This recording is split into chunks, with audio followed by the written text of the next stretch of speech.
L'hôtel Étoile de Paris, symbole de luxe et d'exclusivité dans la vibrante capitale française, était sur le point de faire face à un défi inattendu. Lorsqu'Alexandre Moreau, un homme d'affaires noir et propriétaire de l'hôtel, décida de s'infiltrer déguisé parmi les clients et les employés, il n'imaginait pas les profondes injustices qu'il allait découvrir. Parmi les regards de mépris et les pratiques d'exclusion, une jeune employée nommée Sophie observait tout en silence, sans savoir qu'elle était sur le point de devenir la clé d'une transformation radicale. Quel secret l'hôtel Étoile cachait-il dans ses couloirs luxueux? Et comment la lutte d'un homme pour la justice allait-elle déclencher des changements profonds dans un empire bâti sur les apparences? Nous allons le découvrir. Mais avant de nous plonger dans cette histoire, commentez d'où vous nous regardez. Et, si vous aimez les récits pleins de rebondissements inattendus et de moments de justice, n'oubliez pas de vous abonner pour plus d'histoires passionnantes. Le soleil se couchait sur Paris, teintant le ciel de tons orangés et rosés qui contrastaient avec les gratte-ciel de verre. Dans le penthouse de l'un des immeubles les plus exclusifs de la ville, Alexandre Moreau contemplait le panorama urbain depuis sa fenêtre. À 45 ans, cet homme d'affaires noir avait atteint le sommet du succès, devenant le propriétaire de l'hôtel Étoile de Paris, le plus prestigieux de la métropole. Alexandre ajusta son impeccable costume Armani et se regarda dans le miroir. Son visage reflétait de la détermination et une pointe d'inquiétude. Le moment était venu de mettre en œuvre un plan qui mûrissait dans son esprit depuis des semaines. « Il est temps de voir le vrai visage de mon hôtel », murmura-t-il pour lui-même. Avec un soupir, il se dirigea vers une armoire cachée dans son dressing. En l'ouvrant, il révéla un ensemble de vêtements usés, de vieilles chaussures et une perruque négligée. Avec soin, il commença à se transformer. Chaque vêtement qu'il enfilait était un pas de plus vers une réalité qu'il soupçonnait, mais qu'il avait besoin de confirmer. Tout en appliquant du maquillage pour simuler de la saleté sur son visage, il se souvint de son enfance dans une banlieue populaire de Marseille. Les regards de mépris, les commentaires blessants, les portes qui se fermaient devant lui. Il avait lutté toute sa vie pour surmonter ces obstacles, pour prouver sa valeur dans un monde qui le jugeait souvent sur la couleur de sa peau plutôt que sur ses compétences. Complètement transformé, Alexandre se reconnaissait à peine dans le miroir. Là où se tenait auparavant un homme d'affaires prospère, il voyait maintenant un homme sans abri, avec des vêtements en lambeaux et un aspect négligé. « Parfait », pensa-t-il. « Personne ne soupçonnera qui je suis vraiment. » Avant de sortir, il prit son téléphone et composa un numéro. « Sophie, c'est Alexandre. J'ai besoin que tu sois vigilante ce soir. Je vais faire cette inspection spéciale dont nous avons parlé. Garde les yeux ouverts et agis naturellement. » À l'autre bout de la ligne, Sophie, une jeune employée de l'hôtel en qui Alexandre avait pleinement confiance, acquiesça avec détermination. « Compris, monsieur Moreau. Je serai attentive à tout. » Alexandre raccrocha et se dirigea vers la porte. Avant de sortir, il jeta un dernier coup d'œil à son appartement luxueux. Pendant un moment, il hésita. Faisait-il la bonne chose? Ne serait-il pas préférable de faire confiance à son équipe et aux rapports qu'il recevait régulièrement? Mais la voix de sa mère résonna dans son esprit. « Fils, n'oublie jamais d'où tu viens et ne cesse jamais de lutter pour ce qui est juste. » Avec ce souvenir lui donnant de la force, Alexandre sortit de son appartement. Il prit l'ascenseur de service pour éviter les rencontres gênantes et se retrouva bientôt dans la rue. Se mêlant à la foule qui ignorait que l'homme apparemment sans abri qui passait à côté d'eux était en réalité l'un des hommes d'affaires les plus puissants de la ville. À mesure qu'il s'approchait de l'hôtel Étoile de Paris, son cœur battait fort. Les lumières de l'imposant bâtiment brillaient dans la nuit parisienne, promettant luxe et exclusivité. Alexandre respira profondément et se prépara mentalement.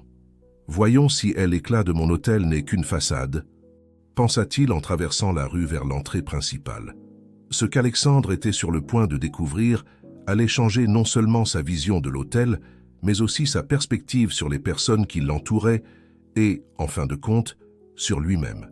Alexandre s'approcha des portes tournantes de l'hôtel Étoile de Paris d'un pas hésitant, interprétant parfaitement son rôle d'homme désorienté et sans abri. Le portier, vêtu d'un impeccable uniforme bleu marine, le regarda avec un dégoût évident et s'interposa sur son chemin. « Monsieur, ce n'est pas un endroit pour vous. « Veuillez vous retirer, s'il vous plaît », dit le portier d'un ton tranchant. Alexandre, maintenant son jeu, murmura « Je veux juste un peu d'eau. Il fait très chaud. » Le portier fronça les sourcils et répondit « Il y a une fontaine publique à 2 rues d'ici. Ceci est un établissement privé. » À ce moment-là, un groupe de clients élégamment vêtus s'approcha de l'entrée. Le portier changea immédiatement d'expression, esquissant un sourire servile tout en leur ouvrant la porte. « Bienvenue à l'Hôtel Étoile de Paris. Passez une excellente soirée. » Profitant de la distraction, Alexandre se faufila à l'intérieur du hall. Le contraste entre le monde extérieur et le luxe de l'hôtel était saisissant. Des lustres en cristal illuminaient le vaste espace. Le marbre poli reflétait la lumière, créant une ambiance éthérée, et le parfum de fleurs fraîches imprégnait l'air. Plusieurs clients et employés remarquèrent immédiatement sa présence. Les regards de perplexité et de dégoût ne se firent pas attendre. Alexandre marchait lentement, observant chaque réaction, chaque geste. Un groupe d'hommes d'affaires qui conversaient joyeusement près du bar se tut en le voyant passer. L'un d'eux, un homme d'âge moyen portant une montre coûteuse au poignet, lui fit un geste grossier et murmura quelque chose à ses compagnons, qui rirent discrètement. Alexandre ressentit une pointe de douleur, pas à cause du geste en soi, mais parce que personne, pas un seul employé, n'était intervenu ou n'avait montré le moindre signe de désapprobation face à un tel comportement. Il continua son parcours jusqu'à atteindre le comptoir de la réception. La réceptionniste, une jeune femme nommée Camille, le regarda avec un mélange de surprise et d'anxiété. « Excusez-moi, monsieur, » dit Camille d'une voix tremblante. « Puis-je vous aider en quelque chose ?» Avant qu'Alexandre ne puisse répondre, une voix autoritaire résonna derrière lui. « Que se passe-t-il ici ?» Alexandre se retourna pour se retrouver face à face avec Romain, le directeur de l'hôtel. Grand, les cheveux parfaitement coiffés et le costume impeccable, Romain était l'image même de l'efficacité et du professionnalisme. Ou du moins, c'est ce qu'Alexandre avait toujours cru. « Monsieur », dit Romain en s'adressant à Alexandre d'un ton mêlant condescendance et dégoût, « je crains que vous ne deviez partir. C'est un établissement privé et vous perturbez nos clients. » Alexandre, restant dans son rôle, balbutia « Je voulais juste un peu d'eau, il fait très chaud dehors. » Romain fit un geste d'impatience. « Camille, » ordonna-t-il à la réceptionniste, « appelle la sécurité. Et toi, » ajouta-t-il en s'adressant à Alexandre, « tu ferais mieux de partir de ton plein gré avant qu'on ne te mette dehors de force. » À ce moment-là, une voix douce mais ferme interrompit la scène. « Attendez un instant, s'il vous plaît. » Tout le monde se tourna pour voir Sophie, la jeune employée en qui Alexandre avait confiance, s'approcher avec un verre d'eau à la main. « Monsieur, » dit Sophie en s'adressant à Alexandre avec un sourire aimable, « voici un peu d'eau. Avez-vous besoin d'autre chose ?» Romain regarda Sophie avec un mélange de surprise et d'irritation. « Sophie, que crois-tu faire ?»« J'aide simplement quelqu'un qui en a besoin, monsieur, » répondit Sophie calmement. « Je ne vois pas en quoi cela peut nuire à l'image de l'hôtel. » Alexandre prit le verre d'eau, remerciant d'un geste. Tout en buvant, il observa la dynamique entre Romain et Sophie. La tension était palpable. « Merci, hein, » murmura Alexandre à Sophie. Puis, s'adressant à Romain, il ajouta « Je m'en vais, je ne veux pas causer de problème. » Tandis qu'il s'éloignait vers la sortie, Alexandre put entendre Romain réprimander Sophie à voix basse. « Ce n'est pas le genre de personne que nous voulons ici. La prochaine fois, appelle immédiatement la sécurité. » Alexandre sortit de l'hôtel le cœur lourd. Ce qu'il avait vu en à peine quelques minutes dépassait ses pires craintes. Les préjugés et la discrimination étaient profondément enracinés dans la culture de son hôtel, des employés aux clients. Mais il avait aussi vu un rayon d'espoir en Sophie. Son acte de bonté se détachait comme un phare au milieu de l'obscurité, de l'indifférence et du mépris.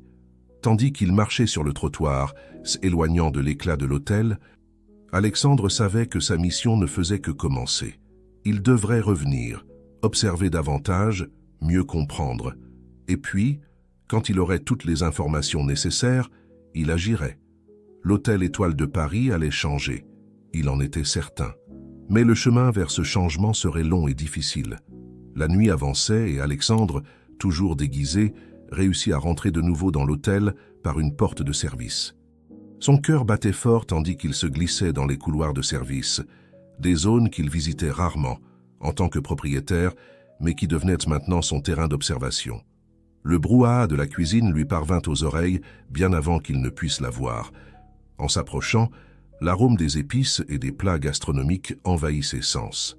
Il s'arrêta à l'entrée, observant la frénésie d'activité qui définissait le cœur culinaire de l'Hôtel Étoile de Paris. Au milieu du chaos organisé, Alexandre reconnut Éric, le chef principal. Grand, avec une moustache fournie et un tempérament volatile, Éric dirigeait la cuisine d'une main de fer. Alexandre avait toujours admiré son talent culinaire, mais ce dont il fut témoin cette nuit-là le glaça. « Mathieu !» cria Éric, sa voix résonnant au-dessus du bruit des casseroles et des poêles. « Où est cette maudite garniture que je t'ai demandée il y a une demi-heure ?» Un jeune homme d'apparence timide, qu'Alexandre reconnut comme l'un des assistants de cuisine récemment embauchés, s'approcha en tremblant avec une assiette dans les mains. « Voici, chef !» bégaya Mathieu. « Désolé pour le retard. J'expérimentais une nouvelle présentation et... » Éric ne le laissa même pas terminer.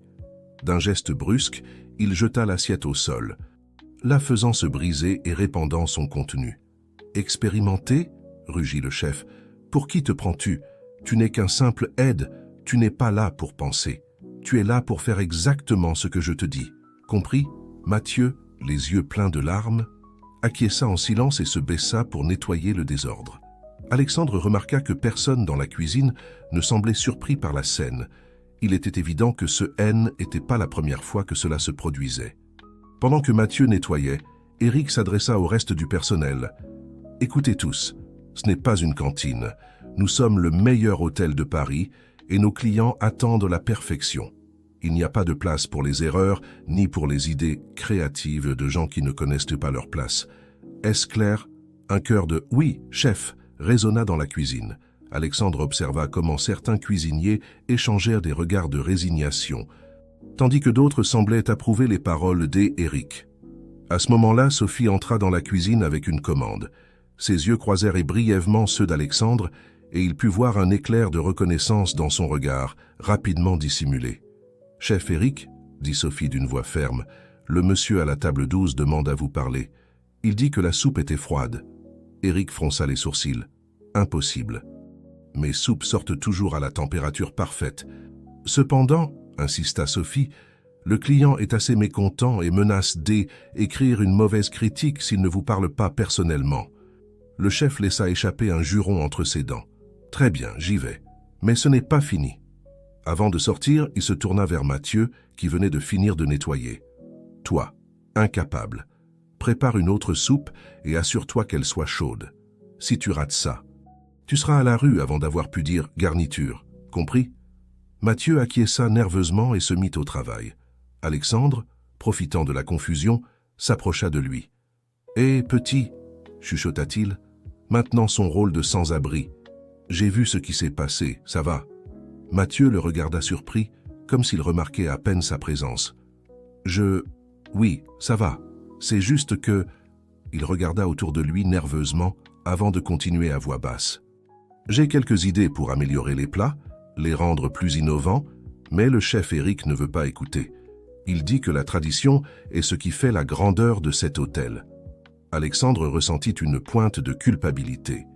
Combien de talents étaient gaspillés sous le joug d'une tradition mal comprise et de la peur du changement. « Ne te laisse pas décourager, » dit Alexandre, surpris par la sincérité dans sa propre voix. « Tes idées sont importantes. » Mathieu esquissa un sourire reconnaissant, mais revint rapidement à sa tâche lorsqu'un autre cuisinier cria « Hé, qui a laissé entrer ce clochard ?»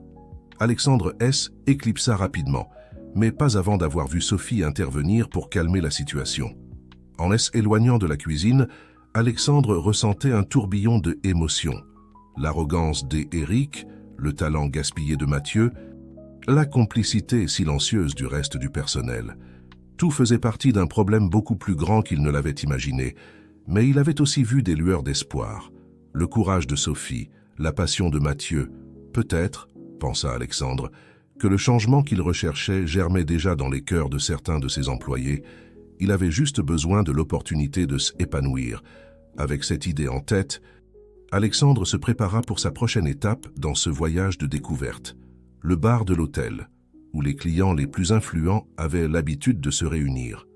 Là, il soupçonnait qu'il trouverait une autre pièce du puzzle qu'il essayait de résoudre. Le bar Céleste, situé au dernier étage de l'hôtel Étoile de Paris, était connu pour sa vue panoramique sur Paris et pour être le point de rencontre de l'élite de la ville. Alexandre se glissa silencieusement vers la zone, profitant de la pénombre et de l'agitation pour passer inaperçu. L'ambiance était sophistiquée, lumière tamisée, musique jazz en direct et le tintement des verres en cristal se mêlant à des rires discrets. Alexandre se plaça dans un coin sombre, d'où il pouvait observer sans être remarqué. Il ne tarda pas à identifier plusieurs visages connus, politiciens, hommes d'affaires, célébrités. Tous des clients habituels qu'Alexandre saluait habituellement cordialement lors de ses visites officielles à l'hôtel. Maintenant, cependant, il avait l'opportunité d'être témoin de leur comportement lorsqu'il pensait que personne d'important ne les observait. À une table proche, Alexandre reconnut Charles Dubois, un sénateur influent, conversant à voix basse avec Romain, le directeur de l'hôtel. Il s'approcha suffisamment pour entendre des fragments de leur conversation. « Assure-toi que personne ne la prenne », murmurait Dubois. « Je ne veux pas de scandale. Cet hôtel a toujours été discret, n'est-ce pas, Romain ?» Romain acquiesça avec un sourire complice. « Bien sûr, sénateur. La discrétion est notre spécialité. Vous pouvez être tranquille. Personne ne saura rien de vos visites spéciales à... » Alexandre sentit un nœud dans l'estomac. Quel genre d'arrangements obscurs se déroulèrent dans son hôtel à son insu? Son attention fut captée par une autre scène. Un groupe de cadres, visiblement ivres, harcelait l'une des serveuses. La jeune femme, visiblement mal à l'aise, essayait de garder son calme tout en servant les boissons. « Allez, ma jolie, » dit l'un d'eux, en attrapant son bras. « Pourquoi ne restes-tu pas un moment avec nous ?» Alexandre était sur le point d'intervenir quand il vit Thomas. Le barman s'approchait de la table. « Messieurs, » dit Thomas avec un sourire forcé, « je crains de devoir vous demander de lâcher ma collègue. Nous sommes ravis de vous servir, mais il y a des limites à respecter. » Les cadres se regardèrent, surpris par l'interruption. Finalement, celui qui avait attrapé la serveuse la lâcha, non sans murmurer « Ne sois pas rabat-joie, on s'amusait juste. » Thomas profita de l'occasion pour éloigner la serveuse, lui chuchotant quelque chose qu'Alexandre ne put entendre. La jeune femme acquiesça avec gratitude et se retira rapidement vers la cuisine. Alexandre ressentit un mélange de soulagement et de fierté en voyant l'intervention de Thomas. Il se souvenait l'avoir embauché personnellement, lui donnant une chance malgré son origine modeste. Il était réconfortant de voir qu'il ne s'était pas trompé sur lui. Cependant, sa satisfaction fut de courte durée. Quelques instants plus tard, il vit Romain s'approcher de Thomas avec un froncement de sourcils. « Qu'est-ce que tu crois faire ?» siffla Romain. « Ce sont des clients VIP. S'ils veulent s'amuser un peu, on les laisse faire. Nous ne pouvons pas nous permettre de les perdre. » Thomas sembla vouloir protester, mais finalement baissa la tête. « Je suis désolé, monsieur. Cela ne se reproduira pas. » Alexandre sentit son sang bouillir. Q était devenu son hôtel, un endroit où le harcèlement était toléré au nom des profits. Alors qu'il réfléchissait à cela, il remarqua que Sophie était entrée dans le bar. Elle parcourait l'endroit du regard, comme si elle cherchait quelque chose ou quelqu'un. Quand ses yeux rencontrèrent ceux d'Alexandre, il vit un éclair de reconnaissance et de soulagement sur son visage. Sophie s'approcha discrètement de lui. « Monsieur, » chuchota-t-elle, « il faut que je vous parle. C'est important. » Alexandre acquiesça légèrement. « Dans 5 minutes, dans le couloir de service du 3e étage, » murmura-t-il. Tandis que Sophie éloignait, Alexandre se prépara à quitter le bar. Son esprit tournoyait avec tout ce dont il avait été témoin. La corruption, le harcèlement, la complicité. Mais il avait aussi vu des éclairs d'intégrité chez des personnes comme Thomas et Sophie. Il sortit du bar avec la certitude que la conversation qu'il était sur le point d'avoir avec Sophie serait cruciale. Quelque chose lui disait qu'elle avait des informations vitales, quelque chose qui pourrait être la clé pour démêler la véritable nature des problèmes à l'hôtel Étoile de Paris. Alors qu'il se dirigeait vers le point de rendez-vous, Alexandre se demandait quel secret était-il sur le point de découvrir. Et comment ces secrets allaient-ils changer l'avenir de son hôtel et de toutes les personnes qui y travaillaient? Alexandre arriva dans le couloir de service du 3e étage, le cœur battant. La faible luminosité et le silence contrastaient fortement avec l'agitation du bar qu'il venait de quitter. À peine quelques minutes plus tard, Sophie apparut, jetant des regards nerveux autour d'elle avant de s'approcher de lui. « Monsieur Moreau », chuchota-t-elle, « je sais que c'est vous. Je vous ai reconnu dès le moment où vous êtes entré dans le hall. » Alexandre acquiesça, enlevant partiellement le maquillage qui cachait son identité. « Bien joué, Sophie. Je savais que je pouvais compter sur toi. Dis-moi, qu'as-tu découvert ?» Sophie prit une profonde inspiration avant de parler. « C'est pire que ce que nous imaginions, monsieur. Romain ne se contente pas de permettre le comportement discriminatoire. Il l'encourage activement. J'ai entendu des conversations, des instructions explicites pour traiter différemment les clients selon leur apparence ou leur statut perçu. » Alexandre fronça les sourcils. « As-tu des preuves concrètes ?»« J'ai des enregistrements, » répondit Sophie, sortant discrètement son téléphone. « Et ce n'est pas seulement Romain. Le chef Éric a systématiquement rejeté les demandes d'emploi de personnes d'origine modeste ou de certaines ethnies. Il dit qu'elles ne correspondent pas à l'image de l'hôtel et, en écoutant les enregistrements, Alexandre ressentait un mélange de colère et de déception grandissant en lui. Les voix de Romain et d'Éric, des personnes en qui il avait eu confiance pendant des années, résonnaient avec des préjugés et une discrimination flagrants. « Il y a plus, » continua Sophie, sa voix tremblant légèrement. « J'ai découvert qu'ils utilisent l'hôtel pour des activités illégales, du blanchiment d'argent, principalement. Ils profitent des réservations de certains clients VIP pour faire circuler de grosses sommes d'argent liquide. » Alexandre s'appuya contre le mur, sentant le poids de ces révélations. « Mon Dieu, comment ai-je pu être si aveugle ?» Sophie posa une main sur son épaule, un geste de réconfort qui transcendait les hiérarchies. « Ce n'est pas votre faute, monsieur. Ils ont été très prudents pour tout cacher. »« Pourquoi as-tu décidé d'enquêter, Sophie ?» demanda Alexandre, reprenant sa contenance. Les yeux de Sophie se remplirent de détermination. « Parce que je crois en ce que cet hôtel pourrait être, un lieu de véritable hospitalité, où tout le monde serait traité avec dignité. Quand vous m'avez embauché, j'ai vu cette vision en vous. Je ne pouvais pas rester les bras croisés en voyant d'autres la détruire. » Alexandre acquiesça, ému par la loyauté et le courage de la jeune femme. « Merci, Sophie. Ton intégrité est exactement ce dont cet hôtel a besoin. » Soudain, ils entendirent des pas qui s'approchaient. Tous deux se tendirent, se préparant au pire. « Sophie !» La voix de Romain résonna dans le couloir. « Où es-tu? J'ai besoin de toi à la réception immédiatement. » Sophie regarda Alexandre avec de la panique dans les yeux. Il lui fit un geste rassurant. « Va !» chuchota-t-il. « Agisse normalement. Nous nous retrouverons bientôt. » Tandis que Sophie S. éloignait précipitamment, Alexandre se cacha dans l'ombre, son esprit travaillant à toute vitesse. Les révélations de cette nuit avaient été dévastatrices, mais aussi éclairantes. Il avait maintenant une image claire de la corruption qui avait infecté son hôtel, et il était déterminé à elle éradiquer à la racine. Alors qu'il se dirigeait discrètement vers la sortie, Alexandre commença à élaborer un plan. Ce ne serait pas facile de démanteler des années de pratiques corrompues et de changer une culture si profondément ancrée, mais il était déterminé à le faire. L'Hôtel Étoile de Paris deviendrait le phare d'inclusion et d'excellence dont il avait toujours rêvé. Cependant, à mesure qu'il avançait dans les couloirs, une nouvelle préoccupation surgit dans son esprit. Comment pourrait-il mettre en œuvre ces changements sans alerter Romain et les autres? Et comment pourrait-il protéger des alliés comme Sophie et Thomas dans le processus? Alexandre savait que les jours suivants seraient cruciaux.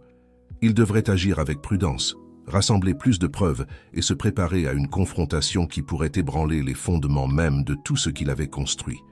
Alors qu'il sortait de l'hôtel, se mêlant une fois de plus à la nuit parisienne, Alexandre Moreau se promit qu'il ne se reposerait pas tant que l'hôtel Étoile de Paris ne serait pas véritablement un lieu de respect, de dignité et d'égalité pour tous. Les jours suivants furent un tourbillon d'activités pour Alexandre, se partageant entre son rôle public de magnate de l'hôtellerie et ses incursions secrètes en tant que mystérieux sans-abri. Il travailla sans relâche pour recueillir davantage de preuves et élaborer un plan d'action. Dans son bureau privé, protégé par des systèmes de sécurité de pointe, Alexandre étala sur son bureau un réseau complexe de documents, de photographies et d'enregistrements. Chaque pièce du puzzle révélait une nouvelle couche de corruption et de discrimination qui, était enracinée dans son hôtel. « C'est comme si j'avais construit un château sur des sables mouvants », murmura-t-il pour lui-même, passant une main dans ses cheveux avec frustration. Un léger coup à la porte le tira de ses pensées. C'était Sophie, qui entra prudemment avec un dossier dans les mains. « Monsieur Moreau, j'ai les informations que vous m'avez demandées sur les finances du bar et du restaurant, » dit-elle, plaçant le dossier sur le bureau. Alexandre acquiesça avec gratitude. « Excellent travail, Sophie. Du nouveau ?» Sophie hésita un moment, avant de répondre. « Oui, monsieur. J'ai remarqué que Romain était plus vigilant ces derniers temps. Je pense qu'il soupçonne que quelque chose se passe. » Cette nouvelle fit se redresser Alexandre dans son fauteuil. « Nous allons devoir accélérer nos plans. Alors, nous ne pouvons pas leur donner le temps de couvrir leurs traces ou, pire encore, de prendre des représailles contre le personnel innocent. » Ensemble, Alexandre et Sophie passèrent en revue le plan qu'ils avaient élaboré. C'était risqué mais nécessaire. Phase 1, commença Alexandre, infiltration complète. Je vais continuer avec mon déguisement, mais cette fois-ci, je resterai à l'hôtel en tant que client. J'ai besoin d'observer les opérations 24 heures sur 24. Sophie acquiesça. J'ai déjà arrangé une réservation sous un faux nom. Personne ne soupçonnera rien. Parfait. Phase 2. Documentation. Nous avons besoin de preuves irréfutables de chaque irrégularité. Chaque acte de discrimination. Chaque transaction suspecte. Mathieu en cuisine et Thomas au bar sont prêts à aider, ajouta Sophie. Ils ont tous deux été témoins de comportements inacceptables et en ont assez de garder le silence. Alexandre sourit, ressentant un éclair de fierté pour ses employés qui osaient défendre ce qui était juste. Phase 3, continua-t-il, sa voix prenant un ton plus sérieux. La confrontation. Une fois que nous aurons toutes les preuves, je convoquerai une réunion d'urgence du conseil d'administration. C'est là que nous exposerons tout. Sophie sembla inquiète. Et si Romain ou Éric tentent quelque chose de désespéré quand ils se sentiront acculés? C'est pourquoi la phase 4 est cruciale. La réforme, répondit Alexandre. Il ne s'agit pas seulement d'exposer la corruption, mais de mettre en œuvre des changements fondamentaux dans la structure et la culture de l'hôtel. De nouvelles politiques, une formation à la diversité, un système de dénonciation anonyme. Nous allons reconstruire Étoile de Paris depuis ses fondations. Alors qu'il passait en revue les détails, Alexandre ne put s'empêcher de ressentir un mélange d'anticipation et de crainte. Il était sur le point de risquer tout ce qu'il avait construit, mais il savait que était la bonne chose à faire. « Sophie, dit-il finalement, je veux que tu saches que, quoi qu'il arrive, ta position ici est assurée. En fait, j'envisage de te promouvoir à un poste de direction une fois que tout cela sera terminé. Ton intégrité et ton dévouement sont exactement ce dont cet hôtel a besoin. » Les yeux de Sophie s'illuminèrent d'un mélange de surprise et de détermination. « Merci, monsieur.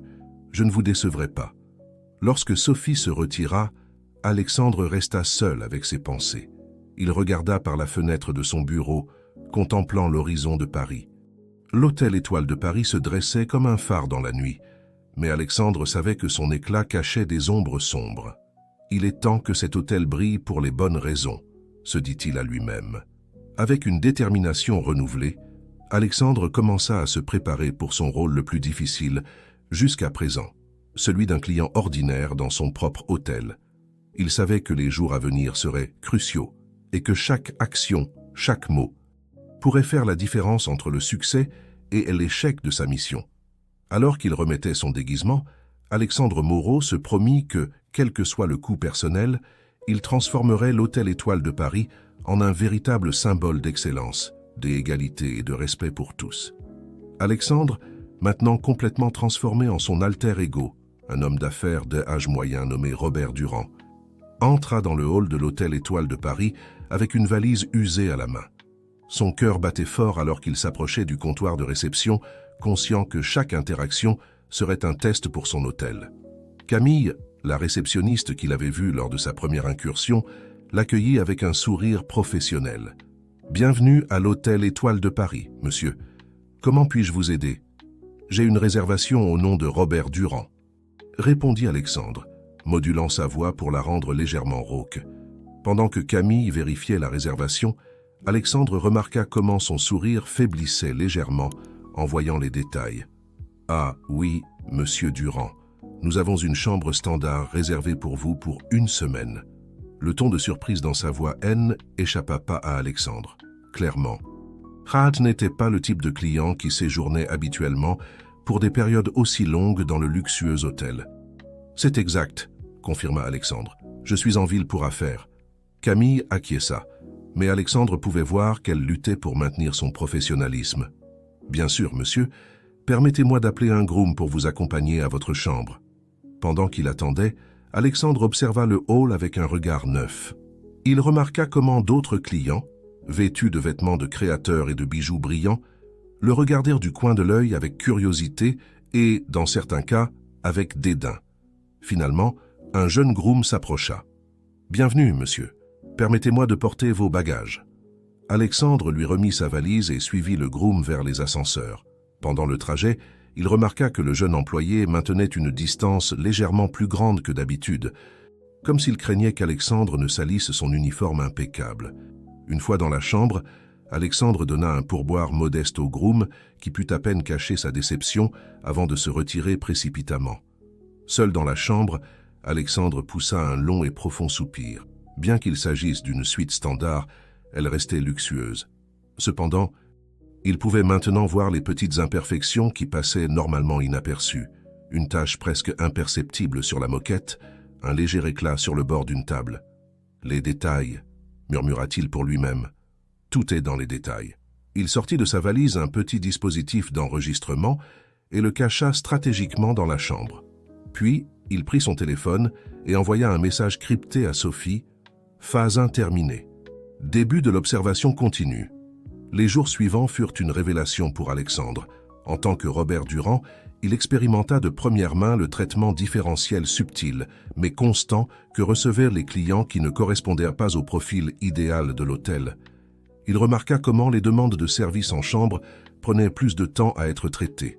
Comment, au restaurant, on lui attribuait toujours les tables les moins désirables, loin des fenêtres avec vue sur la ville.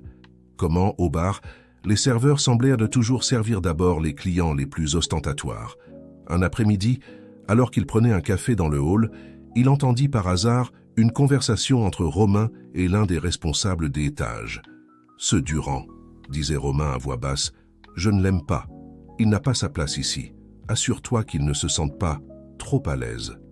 Nous ne voulons pas que des gens comme lui pensent qu'ils peuvent venir ici régulièrement. » Alexandre sentit son sang bouillir, mais garda son calme. Était exactement l'attitude qu'il était déterminé à éradiquer. Cependant, tout n'était pas négatif. Alexandre fut également témoin d'actes de bonté et de professionnalisme. Il vit comment Thomas, le barman, traitait tous les clients avec le même respect, indépendamment de leur apparence. Il observa Mathieu en cuisine, luttant pour mettre en œuvre ses idées innovantes, malgré la résistance du chef Éric. Et bien sûr, il y avait Sophie. Bien qu'elle doive garder ses distances pour ne pas éveiller les soupçons, Alexandre put voir comment elle s'efforçait de corriger les injustices dont elle était témoin, toujours avec un sourire aimable et un mot d'encouragement pour les clients et les collègues. À la fin de la semaine, Alexandre avait une image claire et détaillée de la réalité quotidienne de son hôtel. Les preuves qu'il avait recueillies étaient accablantes, tant dans le négatif que dans le positif. Assis dans sa chambre la dernière nuit, Alexandre passa en revue ses notes et ses enregistrements. Il savait que le moment était venu de passer à la phase suivante de son plan. La confrontation était imminente, et avec elle, l'opportunité de transformer l'Hôtel Étoile de Paris une fois pour toutes. Avec un mélange d'anticipation et de détermination, Alexandre envoya un dernier message à Sophie. « Prépare-toi. Demain, nous changeons l'histoire. » Le matin se leva gris sur Paris, comme si le ciel pressentait la tempête qui était sur le point de se déchaîner à l'Hôtel Étoile de Paris. Alexandre se réveilla tôt, son cœur battant d'un mélange d'anticipation et de nervosité. Aujourd'hui était le jour où tout allait changer. Il s'habilla de son costume le plus élégant, rangeant soigneusement son déguisement de Robert Durand. Une dernière fois, Il repassa mentalement chaque détail du plan qu'il avait élaboré avec Sophie. Il n'y avait pas de marge d'erreur. Pendant ce temps, dans le hall de l'hôtel, la routine quotidienne commençait comme d'habitude. Romain, impeccablement vêtu, donnait des instructions au personnel de son ton autoritaire habituel. Éric supervisait les préparatifs du petit déjeuner en cuisine, réprimandant Mathieu pour avoir tenté d'ajouter une touche créative à la présentation des plats. Sophie, depuis son poste à la réception, observait tout avec un calme apparent, bien qu'intérieurement, son cœur battait à 100 à l'heure. Elle savait qu'à tout moment, la bombe allait éclater. À 9h ça et précise, les portes principales de l'hôtel s'ouvrirent en grand. Alexandre Moreau, le vrai Alexandre, entra d'un pas ferme, suivi par une équipe d'auditeurs et d'avocats. Le hall devint silencieux, tous les regards fixés sur l'imposant homme d'affaires que beaucoup n'avaient pas vu en personne depuis des semaines. Romain fut le premier à réagir, s'approchant avec un sourire forcé. « Monsieur Moreau, quelle surprise! Nous ne nous attendions pas à votre visite aujourd'hui. En quoi pouvons-nous vous aider ?» Alexandre le regarda fixement, son expression sérieuse et imperturbable. « Romain, rassemble tout le personnel dans la salle de conférence, immédiatement. » Le ton de sa voix ne laissait place à aucune discussion. Romain, visiblement nerveux, acquiesça et commença à donner des ordres par sa radio. En quelques minutes, la salle de conférence se remplit d'employés confus et anxieux. Alexandre entra le dernier, fermant la porte derrière lui. Le silence était palpable. « Au cours des dernières semaines, commença Alexandre, sa voix résonnant dans la salle, j'ai été témoin de choses qui m'ont rempli de honte et de déception. Mais j'ai aussi vu des éclairs d'espoir et de bonté qui m'ont rappelé pourquoi j'ai construit cet hôtel en premier lieu. » Il fit une pause, ses yeux parcourant la salle. Il vit la confusion sur les visages de beaucoup, la peur chez certains, et la compréhension qui commençait à poindre chez quelques-uns. « J'ai été parmi vous, observant, vivant l'expérience de notre hôtel, non pas en tant que propriétaire, mais en tant que client ordinaire. » Un murmure de surprise parcourut la salle. Romain pâlit visiblement. Alexandre continua. « J'ai vu de la discrimination, j'ai été témoin de traitements préférentiels basés sur les apparences, j'ai entendu des commentaires racistes et classistes. J'ai vu comment certains d'entre vous ont oublié le véritable sens de l'hospitalité. » Il fit un geste, et l'un des auditeurs projeta sur elle, écran derrière lui, une série de graphiques et de données. Mais ce n'est pas tout. Nous avons découvert des irrégularités financières, un possible blanchiment d'argent et un abus de pouvoir systématique de la part de certains en position de leadership. Les yeux de tous se tournèrent instinctivement vers Romain et Éric, qui semblaient vouloir disparaître à cet instant même. Cependant, la voix d'Alexandre s'adoucit. « J'ai aussi été témoin d'actes de bonté, d'employés qui s'efforcent de faire ce qui est juste malgré les circonstances. J'ai vu l'innovation étouffée et le talent ignoré. » Ses yeux se posèrent sur Mathieu, qui se redressa un peu plus. « À partir d'aujourd'hui, tout change. Cet hôtel va revenir à ses racines, aux principes de respect, d'excellence et d'inclusion sur lesquels il a été fondé. » Alexandre procéda à détailler les changements immédiats. Romain et Éric seraient suspendus en attendant une enquête plus approfondie. De nouvelles politiques anti-discrimination et un système de dénonciation anonyme seraient mis en place. Un audit complet de toutes les opérations de l'hôtel serait effectué.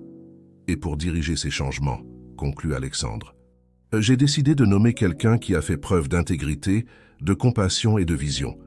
Sophie, dit-il en se tournant vers elle, je te nomme nouvelle directrice générale de l'Hôtel Étoile de Paris. Un applaudissement spontané éclata dans la salle, mené par Thomas et Mathieu. Sophie, les larmes aux yeux, s'avança pour se tenir aux côtés d'Alexandre.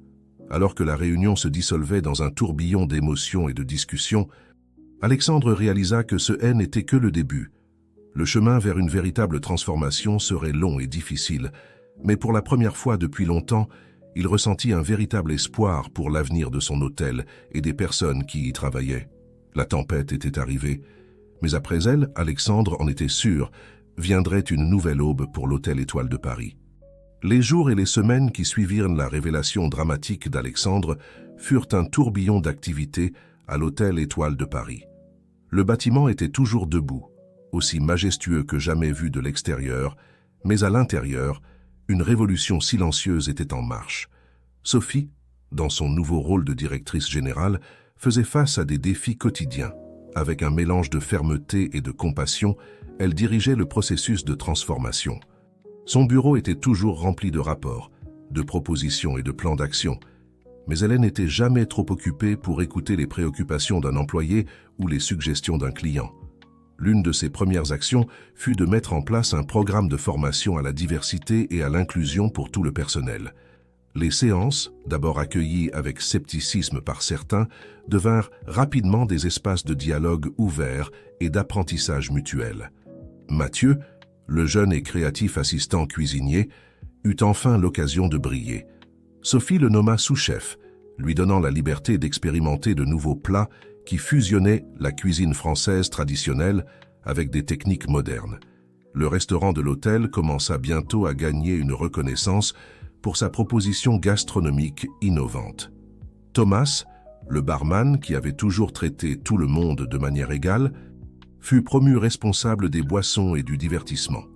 Sous sa direction, le bar Céleste se transforma en un espace accueillant pour tous, conservant son élégance mais perdant l'atmosphère exclusive et élitiste qui l'avait caractérisé. Alexandre, pour sa part, adopta un rôle plus actif dans la gestion quotidienne de l'hôtel. Il n'était plus une figure distante, mais une présence constante et accessible. On le voyait souvent converser avec des employés de tout niveau, écoutant leurs idées et leurs préoccupations.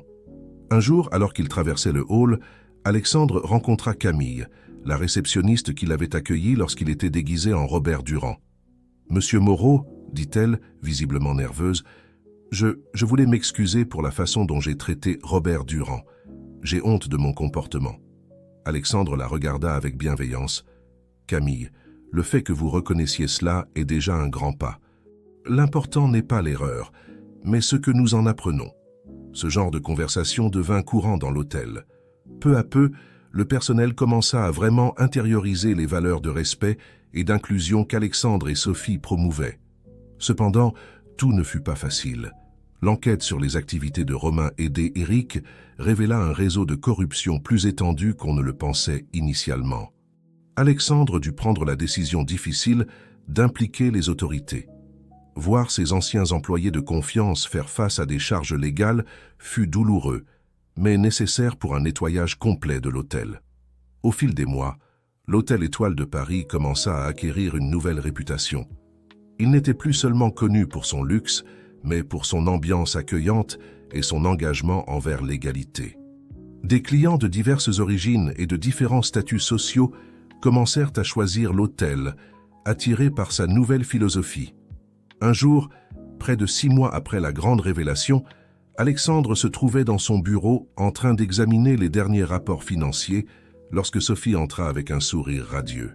« Monsieur Moreau, j'ai des nouvelles incroyables, » dit-elle, contenant à peine son excitation.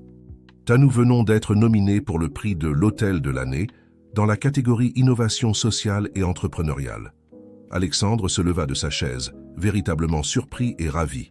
« C'est merveilleux, Sophie. C'est un témoignage du travail acharné de toute l'équipe. Il y a plus, » poursuivit Sophie. « Le magazine Hospitalité aujourd'hui veut faire un reportage sur notre transformation.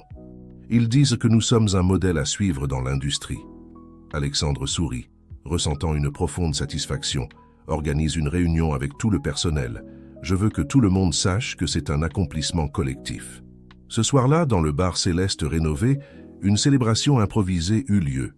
Des employés de tous les départements se mélangeaient, riant et partageant des histoires. Alexandre observait la scène, le cœur rempli de fierté et de gratitude.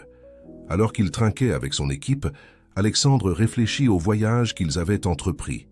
L'hôtel Étoile de Paris n'avait pas seulement retrouvé son éclat, mais brillait maintenant d'une lumière plus chaleureuse et accueillante. Une lumière qui illuminait également tous ceux qui franchissaient ses portes. Le chemin avait été difficile, mais le résultat valait chaque défi relevé.